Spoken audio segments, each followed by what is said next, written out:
यहां से prelim question फंस सकता है, इन्फ्लेशन, डिसइन्फ्लेशन, डीफ्लेशन और रीफ्लेशन।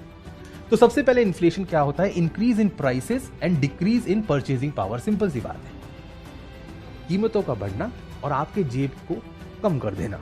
परचेजिंग पावर, आपकी खरीदने की शक्ति कम कर देना। जैसे पहले आप 1 लाख में कितना गोल्ड खरीद सकते थे, आज आप 1 लाख में कितना गोल्ड खरीद सकते हो? आपकी परचेजिंग पावर कम हो गई। ये तो है सिंपल इन्फ्लेशन।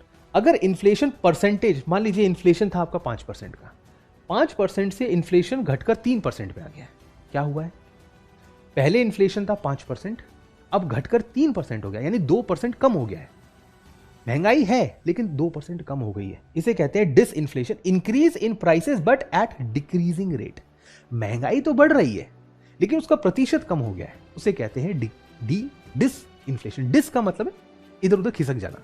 फिर आता है डीफ्लेशन, इसका जस्ट ऑपोजिट, इसका जस्ट उल्टा, नेगेटिव। जब महंगाई नेगेटिव में चली जाए, महंगाई नेगेटिव में चली जाए मतलब कीमतें गिरने लग जाए।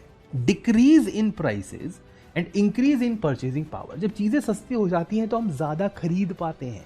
डीफ्लेशन, प्राइसेस गिर रही थी, अब प्राइसेस फिर से बढ़ना शुरू हो गई हैं, उसे कहते हैं रीफ्लेशन। गिरने के बाद बढ़ना, बढ़ने के बाद बढ़ना इन्फ्लेशन, बढ़ने के बाद बढ़ना लेकिन प्रतिशत कम होना डीफ्लेशन। डिसइन्फ्लेशन, कीमतें कम हो जाना, कम हो जाने के बाद बढ़ जाना रीफ्लेशन। ये चारों आपको बहुत अच्छे से ध्यान रखने। किसी भी डेफिनेशन पे, किसी भी स्टेटमेंट पे यूपीएससी आपसे सवाल पूछ सकता है।